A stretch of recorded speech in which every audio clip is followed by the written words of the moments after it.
Bonjour à tous, bienvenue sur votre 3e épisode déjà de Premier Cru Podcast, votre podcast qui décrypte le monde du vin. Je m'appelle Alan, j'ai travaillé en tant que caviste, sommelier et acheteur de l'un des plus grands bars à vin marseillais. Le but de ce format, vous connaissez, toujours ultra simple. On essaye de démystifier un peu ce monde du vin qui peut paraître un peu cercle fermé, un peu élitiste. Le but du jeu, c'est de rendre tout ça le plus accessible possible à tous. Petit rappel, Premier Cru Podcast est aussi disponible en format audio sur toutes vos plateformes de streaming préférées, Spotify, Apple Music, Deezer, et j'en passe. Version vidéo ici sur YouTube. Et aujourd'hui, on va parler restaurant et on va parler sélection au niveau du vin, du coup, dans les restaurants. Et pour ça, on reçoit Marine Bottary. Salut. Bonjour tout le monde et merci de me recevoir. Je suis honorée de participer à la démystification du monde du vin. C'est important. Et j'ai hâte qu'on puisse se lancer dans la conversation. Trop cool, merci d'avoir accepté l'invitation. Je suis trop content de tourner ce podcast avec toi aujourd'hui. Donc toi, tu es restauratrice. Tu peux te présenter dans un premier temps. Tu as plusieurs établissements aussi. Oui, tout à fait. 40 ans, marseillaise pure souche, j'ai pas mal bougé. La restauration a toujours fait partie de mon ADN puisque je suis issue d'une famille de restaurateurs. Ma grand-mère avait un restaurant sur le port de Cassis, mon grand-père était cuisinier, donc j'allais pas à la cantine, j'allais manger la sole meunière dans le resto de mamie. Pur sudiste. Pur sudiste. Et puis comme je pense beaucoup d'enfants qui ont grandi dans ce milieu, j'ai voulu prendre le contre-pied. Okay. J'ai fait des études de droit pendant 5 ans. Je me suis spécialisée en propriété intellectuelle. Et c'est pourquoi j'aime souvent dire que finalement, c'est pas moi qui ai choisi ce métier, mais c'est que ce métier qui a fini par me choisir. Parce que au cours de ma vie, la restauration est revenue de manière extrêmement présente, taper à ma porte. Et j'ai dû embrasser cette carrière. J'avais à l'époque 28 ans. Quand j'ai quitté le droit pour me consacrer qu'à la restauration, à ce métier de bouche. Bravo. Voilà. Et donc aujourd'hui, fort de ces expériences, avec mon associé Jules Mollaret. Salut Jules. Salut Jules. On est à la tête de 3 établissements. Le premier qu'on a ouvert post-Covid en 2021, le 19 mai très exactement, qui s'appelle Coquille. Coquille Bistrot Marin. Le second qui a suivi il y a 2 ans, qui s'appelle Travers, un bistrot de la terre, un bistrot de grillade. Et le tout dernier, Traversin, qui vient finalement finir la trilogie, qui est un bar à vin qui a ouvert depuis 1 an. Voilà. Bravo, ça doit être du boulot. 3 établissements et 3 institutions, c'est des jolis établissements sur le port. J'ose pas le dire, mais ouais. C'est un compliment qu'on prend avec beaucoup d'affection. Coquille, ça a vraiment été une aventure incroyable parce que c'était un premier restaurant pour Jules, un premier restaurant pour moi également. C'était la première fois qu'on se lançait vraiment dans le monde de l'entrepreneuriat avec tous les risques que ça implique. Et du début à la fin, c'était de la découverte en permanence. Et on a eu la chance de faire de grandes maisons, d'être formés dans de très bonnes écoles. Moi, j'ai fait 7 ans au Mandarin Oriental à Paris, dans un restaurant doublement étoilé, restaurant gastronomique, où il y avait beaucoup de rigueur. Et 7 ans dans la même maison, c'est formateur. Ça prend énormément. Surtout que j'ai eu la chance de travailler, ça va certainement te faire un clin d'œil avec David Birot. David Birot, qui était, meilleur ouvrier, meilleur sommelier d'Europe et vice-champion du monde de sommellerie. Grand monsieur. 2 années consécutives, donc c'était un livre ouvert en permanence. Et tu as bossé avec Ouais, moi j'étais en salle, mais c'était mon directeur. Okay. Donc le vin était intrinsèquement lié. Quoi qu'il en soit, c'était comme un mariage, comme un couple, quoi. La cuisine allait avec le vin et les 2 étaient indissociables, quoi. Donc Et donc le vin, vous êtes carrément branché vin dans tes 3 établissements aujourd'hui. Le vin est quand même au centre de ce que tu proposes à la clientèle. Complètement. Comment t'es arrivé comme ça dans le vin? Pareil, ça t'est tombé dessus ou il y a une passion au départ Ouais, non, c'est complètement ça. C'est quand je me suis retrouvée à faire de la restauration. en n'ayant aucune formation. Il a fallu très rapidement que je m'adapte et que je fasse preuve d'adversité, puisque je suis rentrée dans des restaurants étoilés avec des personnes des collaborateurs et des collaboratrices qui, eux, avaient eu cette formation. Donc, il a fallu une mise à niveau. Bien sûr. Et en fait, cette mise à niveau, si elle passe pas par une formation diplômante, elle passe par de l'implication, par de la curiosité, de l'expérience, par de l'expérience, et bien entendu, par un amour profond pour le vin à consommer avec modération. Mais avant tout, c'est de la passion. Et je compare, et ça va te faire plaisir, je compare souvent le vin à la musique. Complètement. C'est très artistique. Et en fait, tu ne peux pas dire je n'y connais pas en vin, comme tu ne peux pas dire je n'y connais pas en musique. C'est en fait, à partir du moment où tu commences à t'y intéresser, tu vas découvrir de nouvelles saveurs, de nouvelles sonorités. Tu vas te rendre compte que dans ce type de musique, tout le temps, il y a du piano qui revient. Peut-être qu'en fait, j'aime beaucoup le piano. Et c'est pareil avec les cépages, finalement. Ouais. Idem pour ce que tu n'aimes pas. Et je trouve qu'il y a une vraie corrélation entre ces deux univers où souvent les gens ont peur aussi de parler de musique en disant mais moi je m'y connais pas trop alors qu'en fait comme le vin pareil.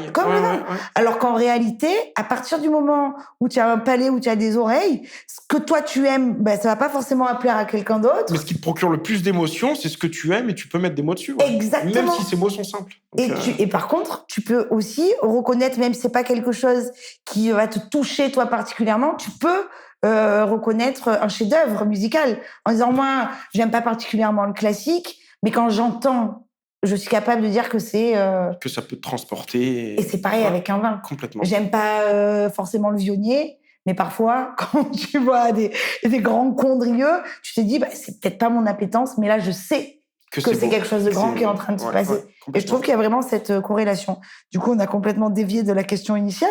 Pas du tout. Qui était je pense que tu as bien répondu. Comment t'en arrives au vin? Il t'est tombé dessus avec le cœur. Bravo. Exactement. Voilà. Comment tu bosses ta sélection dans tes établissements? Tu travailles avec des agents, je suppose. Ça t'arrive de bosser en direct aussi, peut-être? On fait tout ça. Alors, la sélection, c'est vraiment un travail d'équipe. T'es pas en train de faire ta cave pour chez toi, pour ta maison, pour faire boire les bouteilles. C'est pas par rapport à tes goûts perso. Alors, tes goûts perso, ils sont, on va dire, le squelette, la trame, l'énergie de ta carte, mais il faut être capable de s'adapter aussi à ta clientèle, à ta localisation, au terroir, et du coup construire une carte équilibrée, et ça, les agents, qui sont finalement des partenaires, pour la plupart même des amis, à force. Les agents t'aident énormément dans ce travail d'équilibre de cartes, dans ce travail de sélection. Et après, il y a forcément un petit peu d'orgueil. Je pense que tout restaurateur qui cherche à construire une belle carte des vins, il y a aussi j'ai envie d'aller chercher la pépite. J'ai envie de mettre le vin qui me plaît, qui me fait vibrer. Voilà. J'ai envie d'avoir cette référence et je vais aller la chercher. Et du coup, c'est beaucoup de temps. C'est des moments à déguster, des déplacements, aller dans les vignobles, aller à la rencontre du vigneron, et créer des moments de vie, des moments de partage, pour que le vin il s'inscrive dans une vraie globalité par rapport à la structure. Quoi. Exactement. Okay. La carte des vins, elle raconte une histoire de toute façon. Nous, on a pris la décision avec Jules dès le départ de représenter tout le terroir français.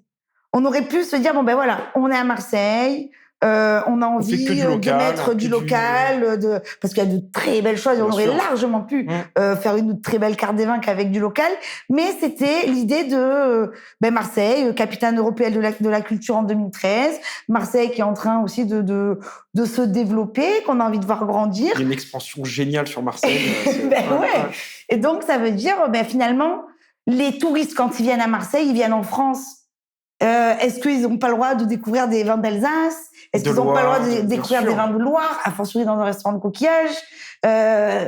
Voilà, donc on avait vraiment envie de balayer tout le terroir en tout cas français, et avec quand même quelques références sur des vins étrangers, mais c'est pas notre cœur de carte. J'ai vraiment 90% de vins français à la carte. Tu me parlais de coquilles. Je suis peut-être rentré un peu trop vite dans la thématique du jour par rapport à la sélection, mais là je rebondis là-dessus. Tu me parlais de coquilles et des blancs de Loire. Oui. Là on parle d'accords mets et vins. L'association accords mets et vins, en fait, on parle de comment tu peux expliquer simplement aux spectateurs qu'est-ce qu'un accord mets et vins. Un accord mets et vins, vous allez voir, hein, j'aime bien moi faire des comparaisons un peu. Pour moi c'est comme un couple. C'est une belle image. Non mais ouais, c'est un couple, c'est un mariage. C'est deux entités qui doivent se rencontrer, qui doivent se sublimer l'une l'autre sans qu'il y en ait une qui prenne le dessus. Ça doit être un équilibre. C'est une belle image. J'ai jamais pensé. C'est un mariage. Ouais. Et donc, du coup, parfois, tu peux construire ton accord mets et vins en commençant par choisir ton vin. Et du coup, tu vas venir choisir le plat qui va bien se marier, ou l'inverse. Et voilà, et les deux doivent, je crois que c'est... Finir leur vie ensemble. Finir leur vie ensemble, exactement. C'est chouette. Petit jeu pour introduire les accords mets et vins. Oui. Tu vas essayer de me marier, justement, fais-moi des couples. Par rapport à ces bouchons, je vais te donner des bouchons. Tu vas tirer au sort. On se la joue un peu à la Motus, à l'ancienne. Tu me tires un bouchon, tu me fais un accord mets et vins avec, et explique-nous simplement pourquoi tu marierais tel mets avec tel vin. Ok. Cadeau. J'ai peur, mais j'y vais. Non, vas-y. Alors, Domaine Gobi Muntada en 2017. Chouette. Ouais, ça c'est un joli millésime. Gobi, on est en côte catalane du côté de Cals. Exactement. Ce sont des vins rouges avec beaucoup de finesse, beaucoup d'élégance. Bon, là, en 2017, on doit forcément avoir un côté un petit peu concentré, avec une belle évolution. Je vais essayer de faire un accord avec quelque chose que j'ai à la carte chez Travers. Il faut que ça soit rapide, c'est ça? Tu peux, prends ton temps, mais... Qu'est-ce qu'on peut mettre avec un... Tu peux t'éclater chez Travers avec ça. Mais alors, tu vois, moi, j'aimerais bien mettre une viande blanche, une belle côte de veau.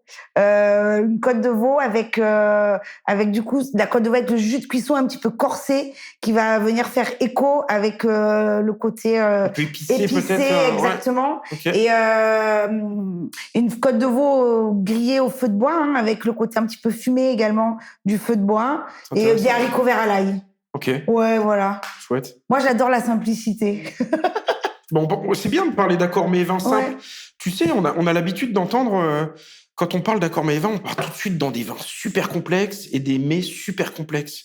Alors, c'est marrant parce que ça fait écho un petit peu aussi avec l'identité de nos lieux. C'est-à-dire que ça soit chez Travers ou chez Coquille,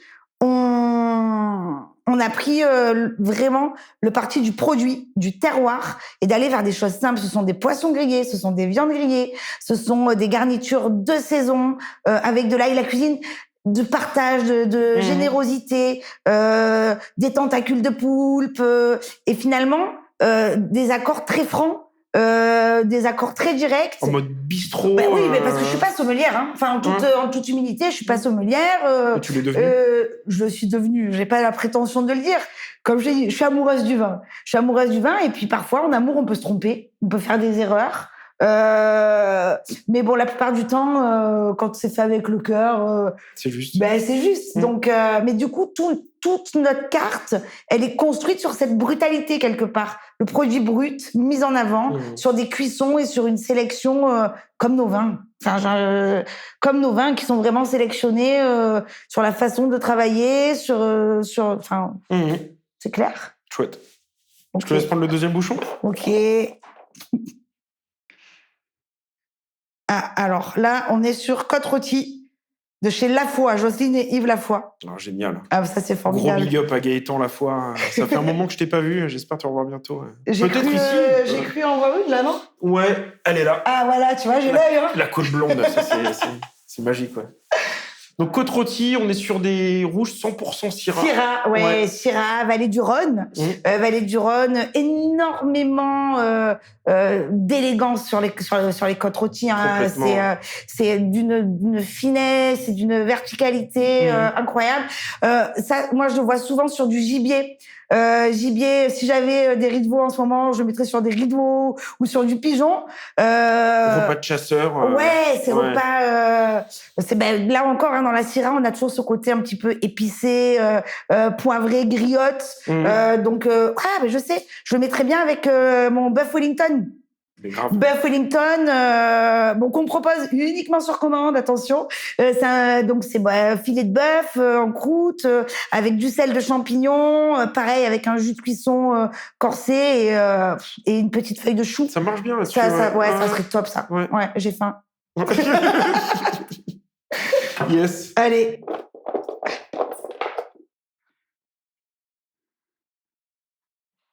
Alors, patelou, c'est Chablis, ça. Chablis, c'est un Chablis avec beaucoup de fraîcheur, beaucoup de tension. C'est assez tendu, ouais.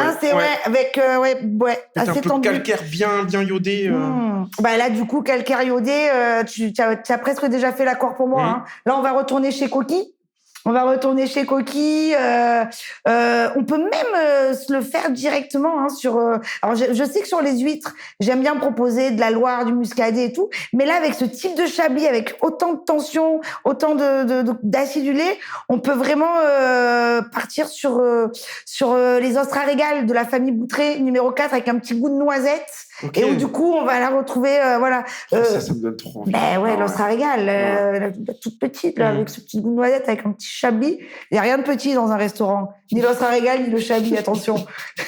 Là, je crois qu'il n'y a rien à dire. Hein. C'est tout droit comme ce main. Ensuite. Elle enchaîne. Alors là, autant vous dire, le Clos Sainte-Madeleine, ça me tient à cœur. Là, on la joue locale. Je suis née à Cassis, je suis cassidaine. C'est un domaine qui est magnifique, qui est perché vraiment en front de mer. Si vous passez par Cassier, vous avez l'occasion d'aller visiter le domaine. Carrément. C'est à couper le souffle. Tu es au pied du Cap Canaille, plus grande falaise d'Europe. Okay. Oui. Et donc, tu as le vignoble qui tombe à pic dans la mer Méditerranée. On voit vachement bien de la route des Goudes. Qu'on voit de la route des Goudes. Et tu vois vraiment la bordure de vignes complètement trempées dans la Méditerranée. Ouais. Ça va être ouais. Et donc, ça avait poisson blanc, grillé, dorade, loup, pareil, grillé chez Coquille, au feu de bois, avec un filet d'huile d'olive. Tu retrouves le côté iodé. Il y a du Mistral, donc forcément, l'iode, elle vient se déposer sur le terroir. Malgré tout, c'est des vins du Sud, donc il y a le soleil. Donc, il y a quand même ces chairs de poisson avec un petit peu de mâche. On va retrouver aussi la gourmandise, là, dans le cassis. Ce Clos Sainte-Madeleine, moi je suis une grande fan. On a une collab avec eux. On fait notre sur Coquille. Ouais, tout à fait. Sur le rosé. Ah génial. Sur le rosé, notre rosé concert à la Verse, c'est avec le Clos Sainte-Madeleine. C'est chouette, c'est fin. Ouais. Franchement, c'est trop bien. Ouais. On aime. On est chauvin. Donc toute l'année sur Coquille. Toute l'année, Coquille, à la Verse, Clos Sainte-Madeleine, à la Verse. Alors on est en Côte de Provence sur le rosé, parce que pour les appellations, pour avoir l'appellation Cassis, il faut vraiment que toutes les vignes soient à Cassis. D'accord. Là sur le rosé, on prend il y a quelques pieds qui sont à Roquefort-la-Bédoule. Voilà, donc du coup c'est en Côte de Provence, mais c'est trop bien. Bravo. Voilà. Et on termine avec le domaine de Montcalmès. Ça, c'est des gros canons. On est en 2020. C'est des canons qu'on a peu l'occasion de goûter ou d'avoir. Moi, j'ai la chance d'en avoir justement grâce à mes agents avec le Henri. Fautra, je crois que tu as reçu Alexia. J'ai vu Alexia. Donc, on arrive à travailler Montcalmès avec eux, avec la maison Billard également. J'ai en format Magnum, moi, chez Travers. En rouge? Ouais. Format Magnum en rouge. Ça, c'est classe.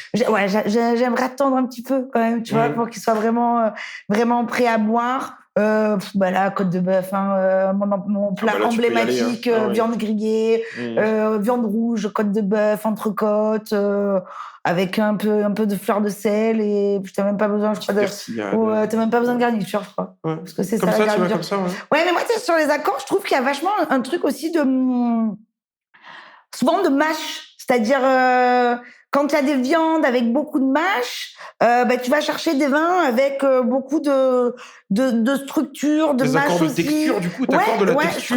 Je trouve qu'il y a un vrai... je sais pas pourquoi. Moi, en tout cas, moi, c'est la sensation que ça me donne quand je suis sur des petits carpaccio. Je mettrai jamais un gros rouge sur un carpaccio, justement, parce que il y a ce côté finesse, légèreté avec peu de mâche, où du coup, tu vas chercher plutôt des vins plutôt bonbons, des gourmands. Petits pinots, de la finesse, exactement, des pinots noirs de Loire, des petits... Et je trouve que... tu remarqueras... je sais pas si tu as déjà fait attention à ça, mais par rapport à cette la sensation, mâche, cette sensation. ouais. Mais même sur les poissons, je trouve. Tu vois, quand tu as des poissons en sauce, gras, tu vas chercher du condrieux, tu vas chercher des vins un peu plus structurés, alors que quand tu es sur de l'huître que tu gobes, là, tu vas chercher de la fraîcheur, de l'attention. Et je sais pas, tu feras attention à ton prochain. Mais je passerai au resto, tu me feras les accords, avec grand plaisir. Déjà, qu'est-ce que pour toi, l'accord mes vins parfait, un truc qui t'a chamboulé, ou quel est pour toi ton accord mes vins parfait? Faudrait que je réfléchisse. Accord mes vins parfait, c'est forcément lié à du sentiment, un souvenir. Un accord mes vins, c'est aussi un moment de vie. C'est un moment d'émotion. C'est un moment d'émotion, c'est des souvenirs, et je crois que c'était au Bon Georges à Paris. C'est pas moi qui ai fait l'accord, c'est moi qui en ai profité. De temps en temps, c'est cool. Voilà, pour avoir une belle émotion. Il y a eu cette période Covid qui a été très compliquée. J'ai dû quitter Paris. Je savais pas encore que la suite serait aussi enthousiasmante avec la rencontre de Jules et tous ces projets. Et un des derniers vins que j'avais moi servi au Mandarin Oriental, c'était un Châteauneuf du Pape dont on n'a pas encore parlé. De Châteauneuf du Pape, cuvée Omnia de chez Mounir. J'ai jamais goûté. Tu connais? Ouais, j'en ai entendu parler ce week-end encore. C'est fou. Qu'on appelle Lucien Lemoine, parce qu'il a appris à vinifier, lui, chez des moines trappistes. Et donc, c'est Rotem et Mounir. Rotem, c'est le nom de sa chérie, et lui, il s'appelle Mounir, et donc, son surnom, c'est Lucien Lemoine. Et son nom de domaine. Et du coup, donc cette cuvée, j'avais servi au sur-mesure, et ça avait été une des premières fois où j'avais vraiment senti une émotion. Tu te demandes ce qui se passe. Exactement. Où t'es happé, il se passe quelque chose. Et ce vin, je l'ai oublié. Et post-Covid, après toutes ces années un peu compliquées, etc., on a ouvert Coquille et tout. J'ai rencontré un nouveau chéri. Tu verras, c'est un sens que je te dis pour la suite. J'ai rencontré un nouveau chéri. Merci de faire les transitions. Et pour son anniversaire, j'ai décidé de repartir à Paris, de passer un week-end avec lui là-bas, pour en fait renouer un petit peu avec mon ancienne vie où j'avais vraiment fait un rejet après toute cette période compliquée. Et on est arrivé au Bon Georges et j'avais envie de lui faire partager ma passion. Et j'ai demandé à tout hasard, parce que c'était même pas sur carte, j'ai dit, est-ce qu'à tout hasard, vous avez un Châteauneuf du Pape Omnia de chez Lucien Lemoine? Et le mec m'a regardé et m'a dit oui. Et il est allé me chercher une bouteille et on l'avait mangé avec un steak au poivre. Donc, une fois encore, je suis dans du... Mais bon, je te dis, finalement, sur ce Châteauneuf du Pape, il y a un assemblage. Il y a Grenache, Mourvèdre, Syrah, un tout petit peu de Cinsault. Mais du coup, c'était parfait avec ce steak au poivre et c'était un moment... Et encore une émotion surtout de pouvoir la partager avec ma nouvelle vie. C'était mon ancienne vie qui renouait avec mon avenir. Bravo, chouette.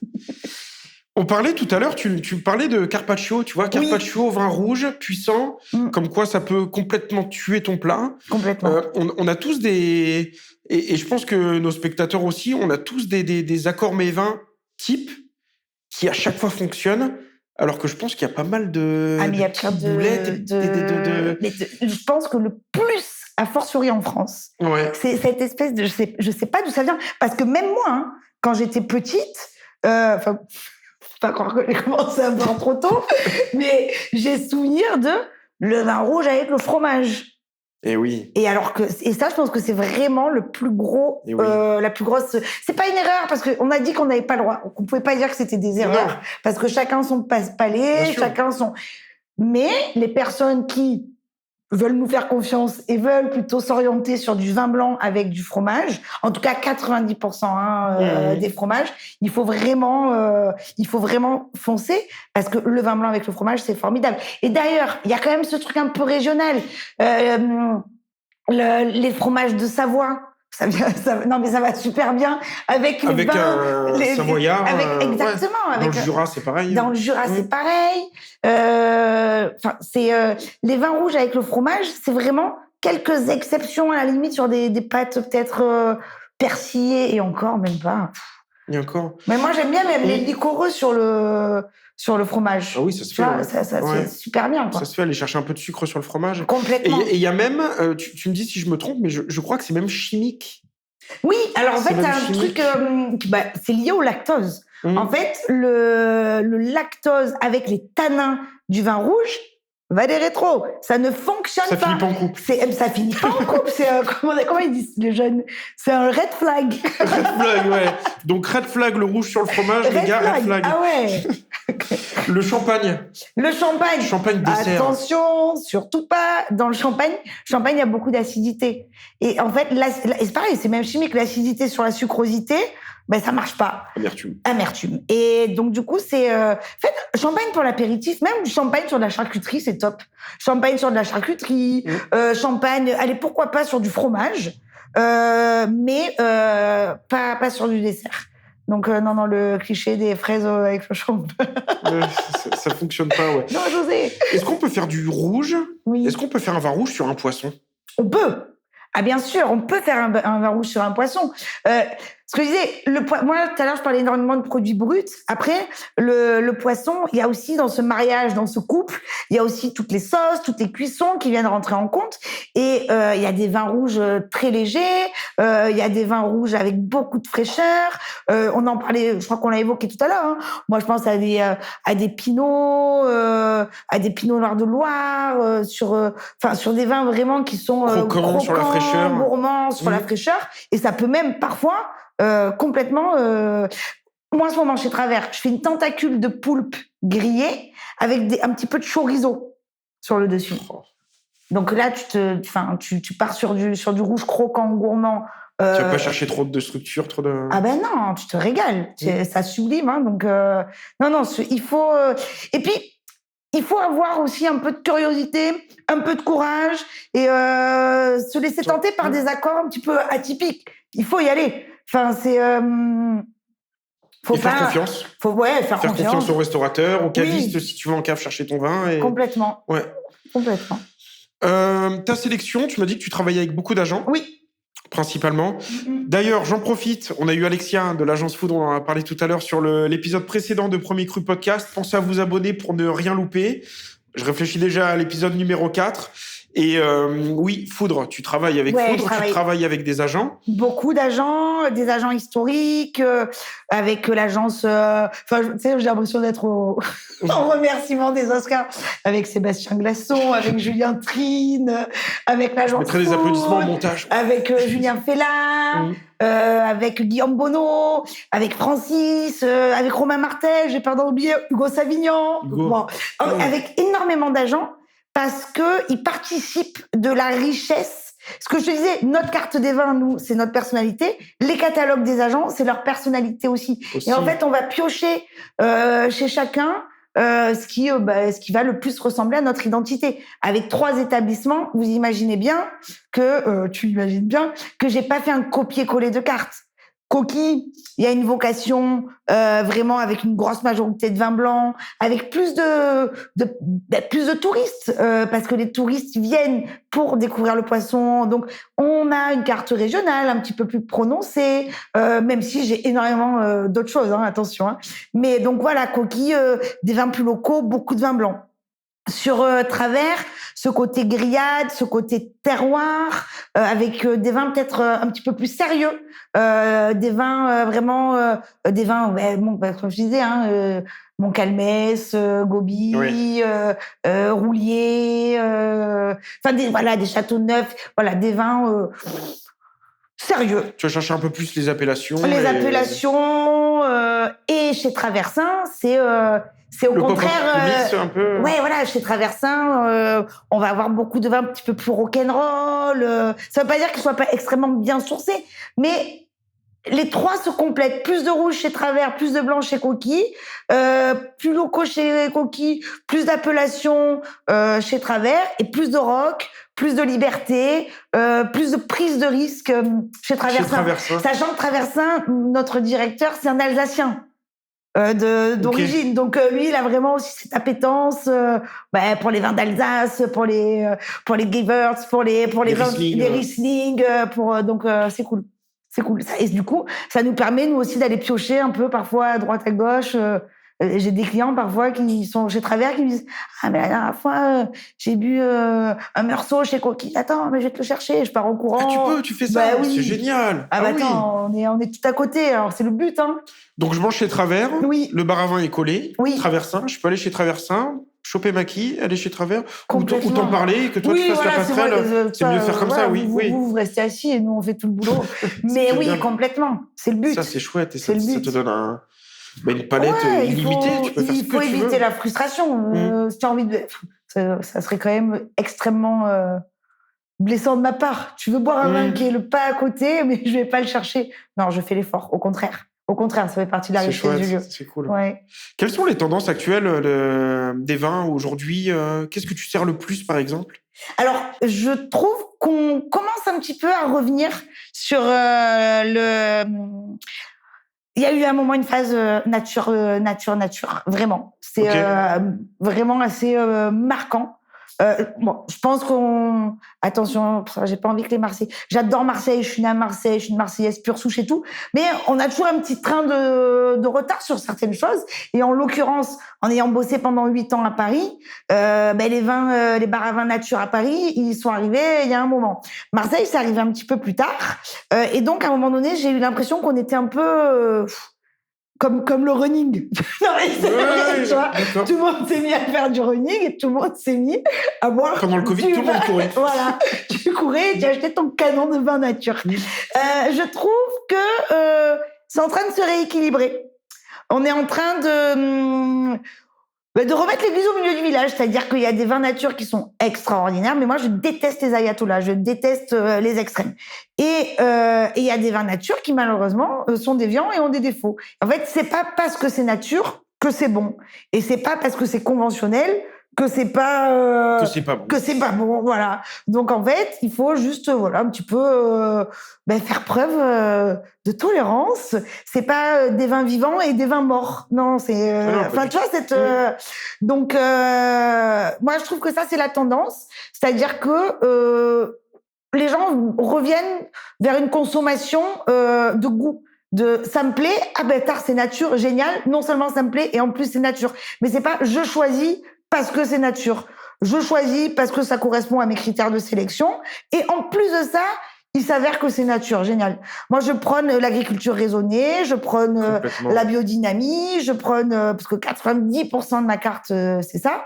Mais par contre, il y en a où ça sulfite, où ça stabilise, parce que si on a inventé toutes ces techniques, c'est pour faire du bien au vin.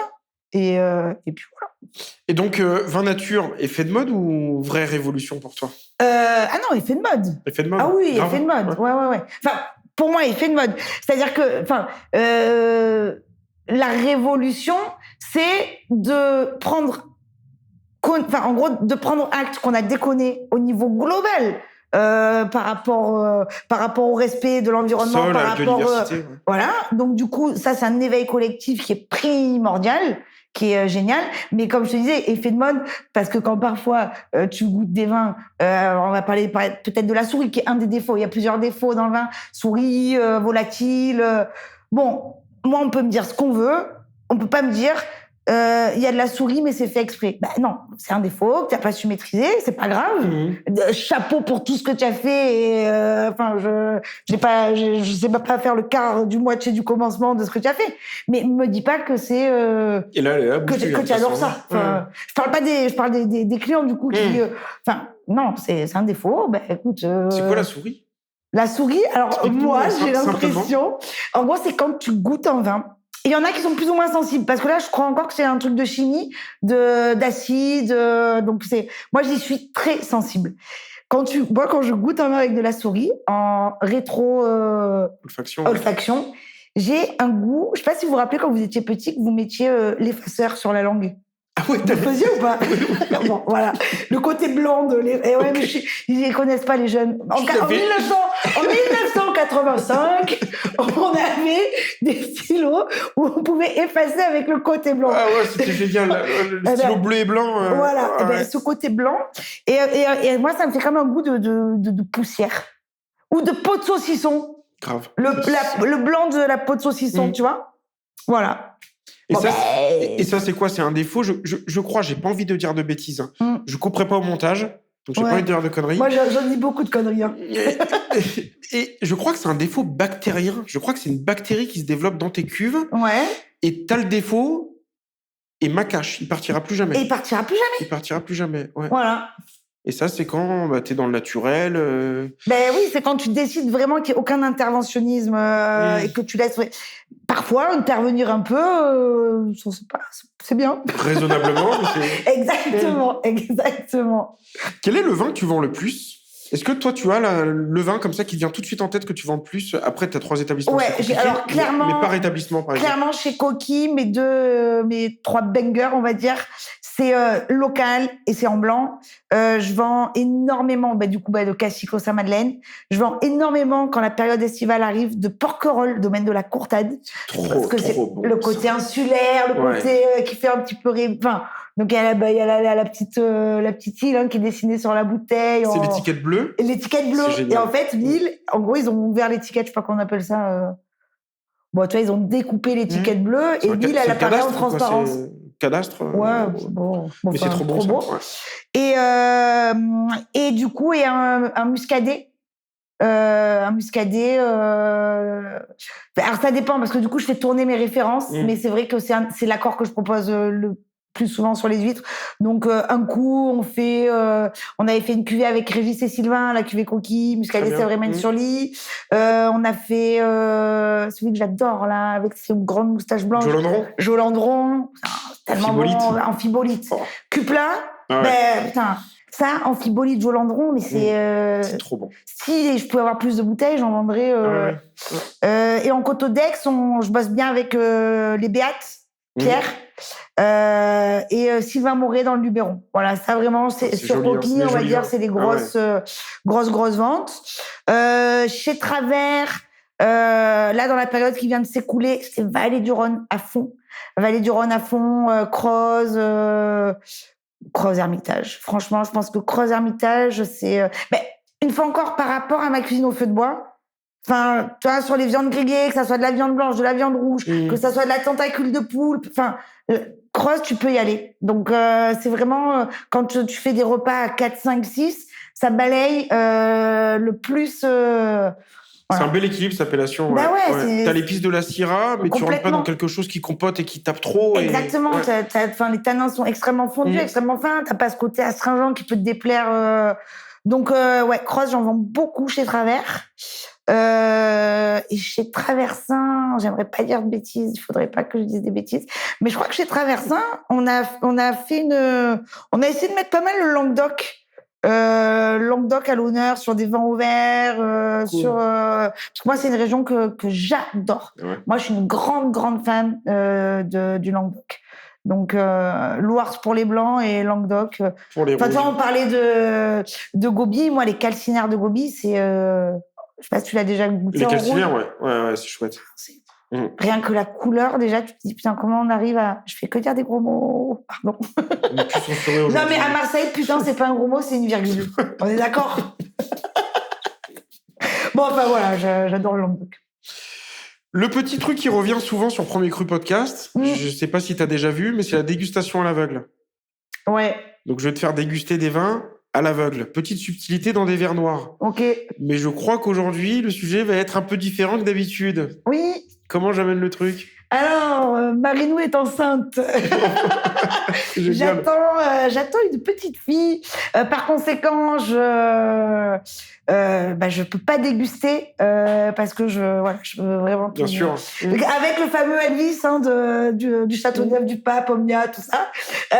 En revanche, du coup, depuis que je suis enceinte, je déguste pas, mais j'essaye de développer un de mes autres sens, mon nez. L'odorat. Voilà. Donc on peut essayer de jouer avec mon odorat. On se fait un blind, comment on peut appeler ça? Blind smell test. Allez, c'est parti. Je vais chercher les verres. Blind smell test. Blind smell test. Bon, félicitations. Hein. Merci. C'est une belle nouvelle de vie. Ouais. J'ai tellement hâte. Et ouais. Non, c'est chouette. Bravo. Merci. Donc, dégustation. Oui. À l'aveugle. Tu connais le concept, hein? Bah ouais. Ouais. Normalement, on déguste. Donc là, on dégustera pas. Mais si tu peux me trouver, allez, cépage, région, ça va être super dur comme ça. Comme tu le sens. Mais en fait, de toute façon, on goûte, on en parle. Enfin, on goûte. On sent, on en parle. Ouais. Toi, tu goûtes. Ou moi, non. Toi, non. Que moi. C'est que toi. C'est que moi. C'est que toi. Et surtout, avec l'odorat, si tu peux me faire un petit accord, mais vin, juste comme ça. Ouais, c'est chaud. Bon courage. Parce que déjà, il faut savoir que contrairement à ce qu'on pense, les yeux, ça compte. C'est hyper important. Donc moi, je pense que comme j'ai pas le goût, j'aurais pu au moins avoir la couleur, tu vois. Mais bon, on a décidé d'être très dur avec moi. Non, on reste sur les verres noirs. Putain, c'est dur.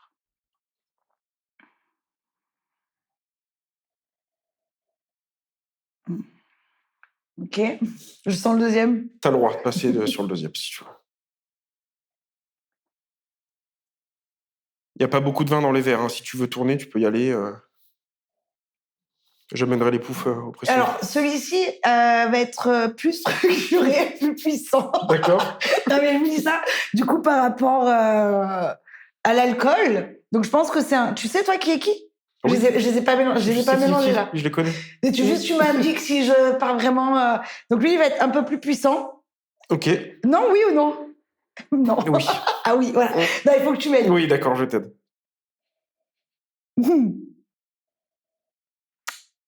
Là, j'ai un nez un peu terreux, champignonné. J'ai rien. Ouais, bah, c'est dur. Hein. Bon, je vais dire que c'est un rouge. Ok. C'est pas ça? J'ai 3 chances. Hein, oh, non, tu m'as pas mis. Alors, c'est pas un orange. C'est pas un vin de macération. Il n'y a pas de vin orange. Non, bah, du coup, c'est pas un rouge, c'est un blanc. C'est le premier verre, celui-là? Ouais. Ouais, c'est un blanc. Donc, c'est un blanc. Donc, c'est un blanc qui a quand même de la structure et de la matière. Parce que du coup, pour que je puisse potentiellement le prendre pour un rouge, c'est que c'est un vin généreux. On est d'accord? On est d'accord? Attends, mais tu me mets le doute, là. Je sais pas, mec, je sais plus. Je peux sentir? Ouais. Ah, mais franchement, goûte. Enfin, sens. C'est hyper dur.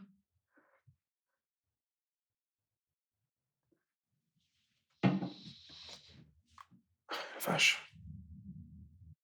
Ok. Ça, c'est le blanc. Ça, c'est le rouge. Ah! T'avais les couleurs. Donc, j'avais les couleurs. T'avais les couleurs. Vous avez vu, il essaye de me piéger. Mais moi, je me suis planté. Alors là, c'est prototype d'une nouvelle dégustation à l'aveugle. Non, mais c'est On est en train de monter un concept, là, je crois. Donc, là, j'ai le rouge. Là, c'est le rouge. Ok, donc c'est le rouge. Là, c'est le rouge. Voilà, ben, du coup, c'est bon, le jeu est terminé. Nous avons le rouge et nous avons le blanc. Voilà, merci Marine, avec plaisir. Je rigole. Non, franchement, c'est trop dur. Toi, on est... Ouais, mais toi, tu sais ce que c'est, donc... Attends, je vais essayer. On est en France. On est en France sur les deux vins. On est en France. On est là... J'ai quand même un deuxième nez, là, qui arrive. Un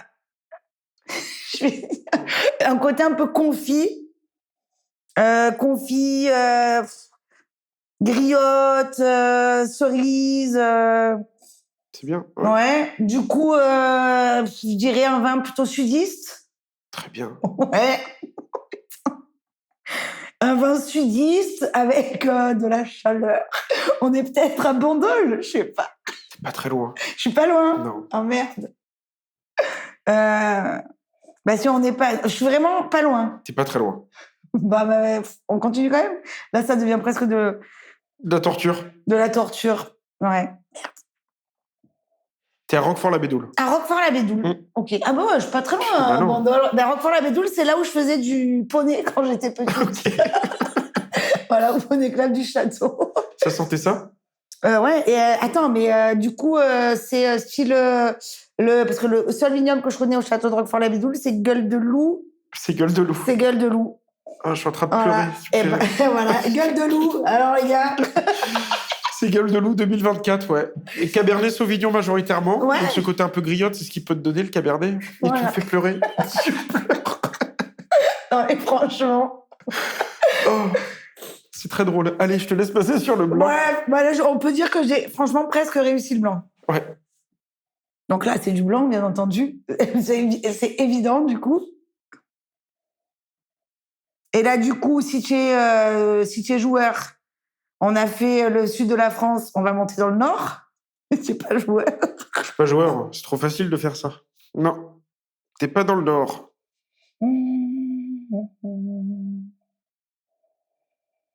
Il y a un cépage en majorité sur ce vin. Ouais. Tu l'as pas comme ça. Attends, je vais te dire. Compliqué, ouais.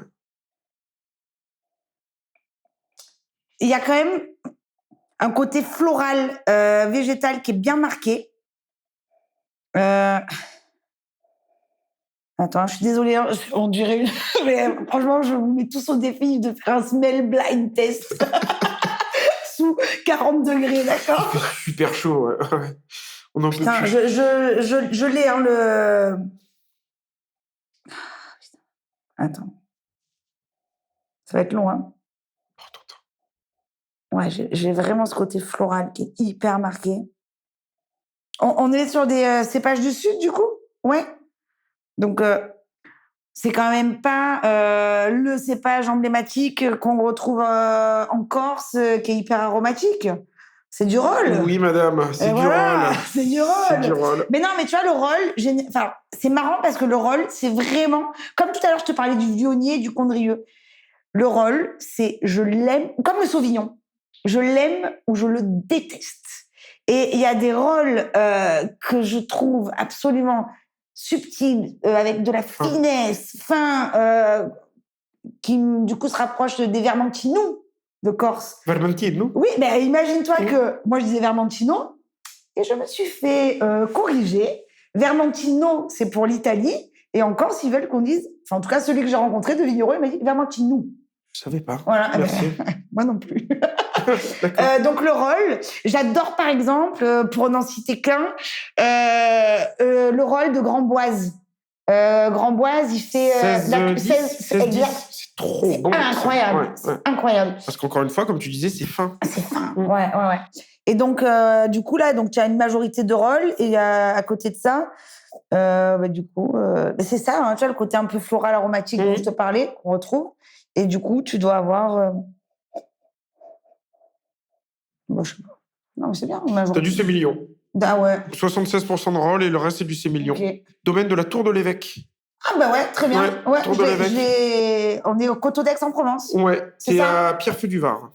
Pas du tout. Alors, Ah oui, si. Pierrefeu, c'est là où il y a le Pierrefeu, très bien, je connais. C'est là où il y a un hôpital psychiatrique. Je te jure que c'est vrai. Les références. Oui, mais c'est l'hôpital psychiatrique le plus réputé du Var. D'accord. Tu pourras te renseigner. Ok. Ben, c'est très bien, écoute. Je trouve que, franchement, j'ai pas été si mauvaise que ça. Ben non, pas du tout, bravo. Je vais te montrer les bouteilles quand même. Oui. Même si je t'ai tout dit. Je te fais apparaître les bouteilles. Bon, apparition des bouteilles. Allez, merci beaucoup. Donc, Gueule de Loup, Château de Roquefort, Roquefort-la-Bédoule. Bonjour à Margot. Bonjour à Margot du Château de Roquefort. Et domaine de la Tour de l'Évêque. Bonjour à Maxime. Salut. Donc, franchement, tu as été vachement bien sur la dégustation là-bas. Ouais, c'est sympa. Ouais. Au nez comme ça. Je peux vous dire un secret, j'ai honte. Tu les as vus? Non, c'est que Gueule de loup, de la même façon qu'on a fait une collab avec le Clos Saint-Madeleine chez Coquille pour la cuvée en rosé, nous avons fait une collab avec le château de Roquefort-la-Bédoule sur la cuvée Gueule de loup qui s'appelait pour l'occasion Gueule de Travers. Donc autant vous dire, mais c'était pas le même millésime, ce qui explique qu'au nez j'ai pas immédiatement reconnu la cuvée, n'est-ce pas? Mais donc on avait fait une collab pareil avec Margot et le château de Roquefort, juste à côté de mon club d'équitation véridique, sur une cuvée Gueule de Travers. On avait changé l'étiquette et tout pour l'occasion, donc ça a été un vin qui a quand même que j'ai eu l'occasion de déboucher et de goûter quelques fois. T'aurais peut-être pas dû me dire ça. Je suis hyper honnête. Mais l'effet millésime joue énormément. Ah bah complètement. N'est-ce pas? Surtout sur des vins travaillés comme ça. Exactement. Là, on est sur des profils de vin le moins interventionniste possible. C'est que de la cuve, si je dis pas de bêtises. C'est que de la cuve Gueule de loup. Donc il y a pas ce côté, il y a pas le bois qui te donne une couleur au vin. Donc non, c'est brut terroir et c'est trop bien. Et c'est pour ça que tu as dit les deux mots clés, brut terroir. Je t'ai dit que c'était comme ça qu'on définissait notre cuisine. C'est pour ça qu'on l'avait choisi comme exactement. Bravo. Non, franchement, j'ai pas l'impression de t'avoir trop aidé en plus. Non. Comme quoi, tu es sommelière aujourd'hui. Félicitations. Merci. Trop cool. Pour conclure, j'ai quelques petites questions à te poser. Une question peut-être un poil délicate. Le prix des vins en restauration. Ouais. On a tous déjà eu ce truc. C'est plus cher que chez un caviste en restaurant. D'ailleurs, encore une fois, on en a parlé avec Alexia. Justement, on a fait l'épisode sur les prix la dernière fois. Pensez encore une fois à vous abonner et à commenter nos vidéos. D'ailleurs, merci pour vos retours sur les commentaires. C'est chouette. Et c'est trop bien pour le référencement aussi. Donc, n'hésitez pas. Pourquoi c'est cher Pourquoi c'est plus cher en resto parce qu'il y a quand même toute une procédure et quand tu vas au restaurant, il y a l'achat de la verrerie qui est impacté aussi sur le prix des bouteilles. La verrerie, c'est très important. Je pense que d'ailleurs, ça sera un super sujet un jour pour un de tes podcasts, de voir à quel point les verres peuvent jouer un rôle pour du coup sublimer un vin ou non. Donc la verrerie, elle a un coût. Les carafes, ça a un coût. Pour pouvoir laver ses verres, on s'équipe d'un osmoseur. Je vous invite à regarder le prix d'un osmoseur. C'est hors de prix. Surtout à Marseille, avec l'eau très calcaire. C'est terrible. Il faut les produits pour entretenir les verres et il faut de la main-d'œuvre. Pour pouvoir conserver les vins, il faut des caves qui soient réfrigérées et qui puissent nous permettre de servir les vins à température. Donc, une cave pour les blancs, une cave pour les rouges, une cave pour les bulles. Et donc, tout ça, ce sont des frais de fonctionnement qu'on est contraint d'impacter quelque part. Et c'est sur le prix de la bouteille. Après, il faut pas non plus tomber dans l'abus. Je trouve qu'il y a une politique de prix qui est quand même assez lissée normalement sur le territoire où on applique tous plus ou moins les mêmes barèmes. Il faut pas être trop gourmand parce que je trouve que quand on est trop gourmand, c'est pas tellement respecter le travail du vigneron ni le travail de l'agent. Il y a quand même trois intervenants. Donc le but c'est l'accessibilité, c'est démocratiser l'accès au vin. A fortiori, si on veut, comme on l'évoquait en début d'épisode, amener les gens vers de la découverte et vers des vins qui sortent peut-être un petit peu de leur choix habituel. Si c'est pour taper complètement, ça devient ridicule. Okay. Donc il y a le restaurant gastronomique qui lui a des contraintes qui sont beaucoup plus importantes que les miennes en termes de fonctionnement parce qu'il y a des sommeliers, parce que vraiment c'est un vrai coût. Sur des restaurants comme les nôtres où il y a du conseil vin, où il y a tout ce que j'ai déjà évoqué, on est obligé d'appliquer un COEF plus important que chez un caviste, puisque le caviste, malgré tout le travail qu'il fournit, à un moment donné, une fois que la bouteille est vendue, c'est terminé. Bien sûr. Donc voilà, je pense que ça s'explique comme ça. C'est clair comme ça, ouais. Ouais, ça c'est clair. Ouais. Après voilà, comme je disais, attention à la spéculation. Et il faut pas qu'on... j'ai vu là par exemple Terrayas de chez Renault et tout. Je sais que, enfin, c'est quelque chose, surtout sur la vente maintenant sur Internet, etc. Il y a vraiment de la spéculation énorme qui est faite sur la rareté du produit et qui n'est pas corrélée au prix d'achat hors taxe. Et là, je trouve qu'on arrive... tout à l'heure, je comparais le vin à la musique. Là, je vais presque le comparer au marché de l'art. Sauf que l'art, pendant qu'il prend de la valeur, un vin, c'est fait pour être bu à un moment donné. Enfin, tu vois, je pense que tous les vignerons, quand ils font du vin, l'apogée pour eux, c'est au moment où la bouteille, elle est débouchée et qu'elle est appréciée. Ouais. C'est pas d'avoir... d'avoir un coffre-fort une antiquité qui est là. Bon, ben voilà, elle coûte plus cher que mon loyer toute l'année et personne n'a jamais bu. Bon, ben, viens, on la boit, puis on garde la bouteille vide, elle est tout aussi belle. Hein. Mais voilà, merci. Non, mais j'ai mis ça pour... tu sais, ça fait des vues sur YouTube. Ouais. Tu fais des miniatures avec Rayas, les gens, ils viennent voir ce qui se passe, tu vois. Ils se disent, à tous les coups, ça va être Rayas dans le verre noir, tu vois, à l'aveugle, comme ça. Ok, c'est clair, ouais, c'est cool. Et belle explication, ouais. Écoute, en tout cas, c'est en fait, quand tu... tentative. C'est mon explication, je sais pas si elle vous pour ça paraît logique quand tu le dis, mais c'est pas logique dans un... Parce que tu vois une bouteille en cave, tu vois la même au restaurant, tu te dis, mais qu'est-ce qui se passe ? Qu'est-ce qui s'est passé ? Les frais de fonctionnement. Ouais. La plus-value du vin, elle est très importante dans tes établissements aujourd'hui. Est-ce que ça a réellement un impact sur ton chiffre d'affaires d'avoir justement cette recherche, d'avoir une belle sélection, d'accorder tes bouteilles avec les mets ? Oui, complètement. Alors, en fait, bon, c'est redondant, mais quand je te parlais tout à l'heure de mariage, de couple entre la cuisine et le vin, aujourd'hui, j'ai autant de clients qui viennent pour la qualité de la cuisine proposée par Guillaume Monet, notre chef chez Copiki, Jules Mollaret, le grand patron chez Travers. Il y a autant de personnes qui viennent pour la cuisine que de personnes qu'on a fidélisées par la richesse et la qualité de la carte des vins. Et qui, du coup, viennent pour le vin, mais qui sont satisfaits parce que la cuisine est à la hauteur de la carte et vice-versa. Et vice-versa. Donc, les deux vraiment vont de pair. Et donc, oui, le vin, c'est un atout majeur dans la plus-value. Au restaurant. Ouais, exactement. Okay. Et puis, le vin, c'est de la valeur... c'est quand même, quand tu achètes, c'est pas périssable. C'est-à-dire que si tu achètes, tu te rates sur tes stocks de viande, quand la DLC est passée, ta viande, elle est perdue. Le vin, si tu achètes cette année et que, tu vends pas la bouteille, elle va prendre de la valeur si elle a un potentiel de vieillissement. Donc finalement, c'est de l'investissement sur le futur aussi. C'est ce que je te disais tout à l'heure. Là, en ce moment, j'ai un Magnum de Montcalmès. Bon, il est sur carte, mais si je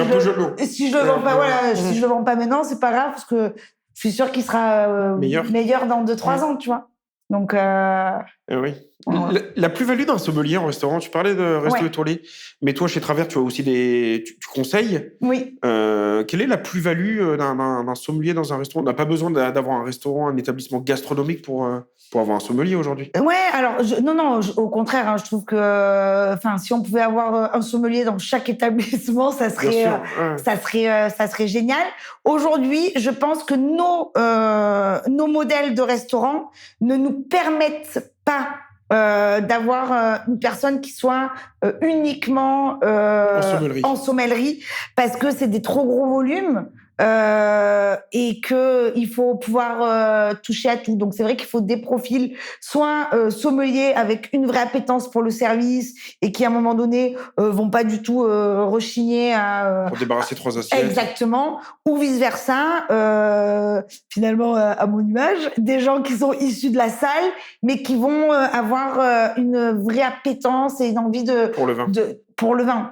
Et comme je disais, comme la meilleure des formations, c'est potasser, bien sûr, parce qu'il faut des connaissances, mais que la meilleure des formations, c'est de goûter.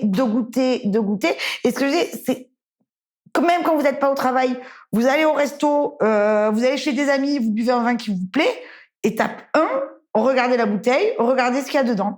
Et tu es en train d'agrandir ta bibliothèque de connaissances. Ça se fait que comme ça.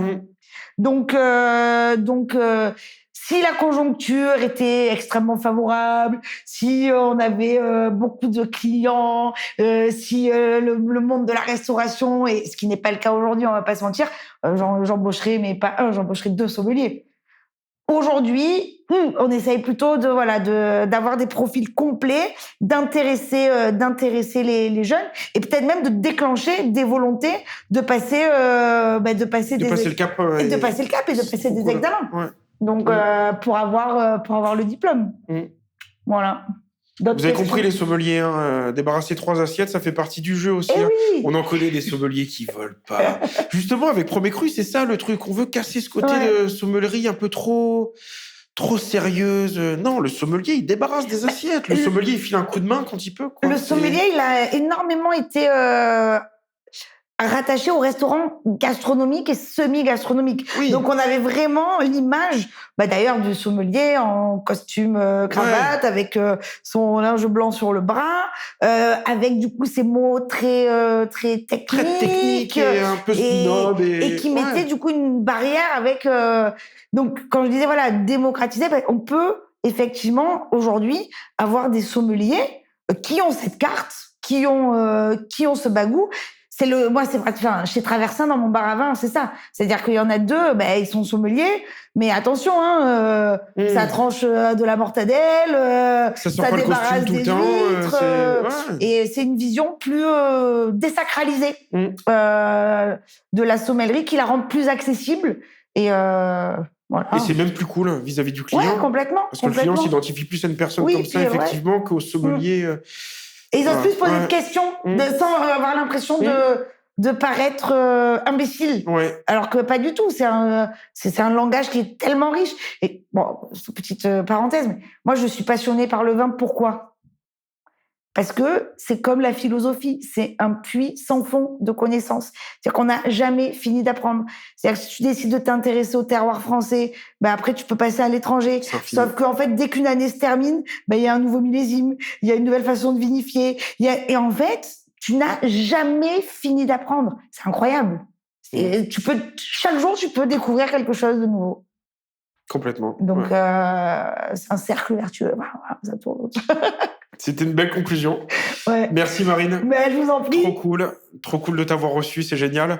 T'as des actus là à nous partager sur tes établissements peut-être pour Ouais, j'ai des choses pas mal qui arrivent. Rapidement, en Coquille, c'est ouvert 7-7, midi et soir, là, sur toute la saison d'été. Donc, venez, on est là. Et chez Travers, on reçoit, là, le 14 juin, un pop-up avec le salon Vive les vins libres. Ils viennent un dimanche midi, je reçois 5 vignerons. Je vais prendre mon téléphone, parce que je me rappelle... Hop. Qui est à sa place. Donc, on reçoit le dimanche 14 juin, alors attention si j'écorche son nom, Quentin Lecléache, qui lui va nous proposer des spiritueux, pastiches et l'art de la joie. Après, j'ai le domaine Plajol, Florent Plajol à Gaillac, avec Mozac et Verdanel, qui est un cépage endémique de Gaillac, en blanc. Ensuite, on reçoit Mataburo dans le Roussillon. Donc, Languedoc-Roussillon, je disais que c'était un petit peu ma région de prédilection. Jean-Marc Villebout à Fronton. Et le grand Jean-Baptiste Arena de Patrimonio, la Corse. Oui. Donc, on reçoit ces 5 vignerons. On va faire une carte spéciale pour l'occasion. Ça commence à 11h. Il y aura de la musique, il y aura de quoi boire. Donc, si vous aimez la bonne chair et les bons canons, rendez-vous chez Travers le 14 juin. Génial. Voilà. Cool. Merci Marine. J'ai un autre truc à dire. Oui. Vas-y. Je viens de penser. Et du coup, on lance aussi la pizza au feu de bois pour toute la saison d'été, là. D'accord. Parce qu'on avait ce beau feu de bois chez Travers où on fait nos viandes et tout. Et nos viandes, nos poulpes, nos poissons. Et on avait envie aussi de rajouter 3 pizzas et de faire du late service. Tu sors de la plage ou tu rentres de bateau. Il est 22h. Tu as un petit creux. Il n'y a pas beaucoup de restos qui servent jusqu'à 23h à Marseille. Et du coup, là, pour cet été, pour juillet-août, voilà, on va en profiter avant que je devienne trop. Donc, jusqu'à 23h tous les soirs. Voilà. Ok. Merci. Merci à toi. Félicitations encore une fois. Oui. Plein de belles choses à venir, c'est cool. En espérant pouvoir ouvrir un canon Ah ben, t'as vu comme je t'ai parlé du vin, autant te dire que j'ai hâte. Ah bah, tu m'étonnes, ouais. Trop cool, Marine. Merci beaucoup. La conclusion, bah, je pense qu'on a conclu. Ben On ouais, va s'arrêter on là. est bien. Hein. Ouais. Vive le podcast Premier Cru. Vive Premier Cru. Et moi, j'en ai plein qui veulent venir participer. Hein, Avec si grand plaisir. De... Avec grand plaisir. Ah, ouais. Ils sont tous chauds là. Vive Premier Cru, vive Travers, vive Coquille, vive Traversin. Et à bientôt pour l'épisode numéro 4. Salut. Merci.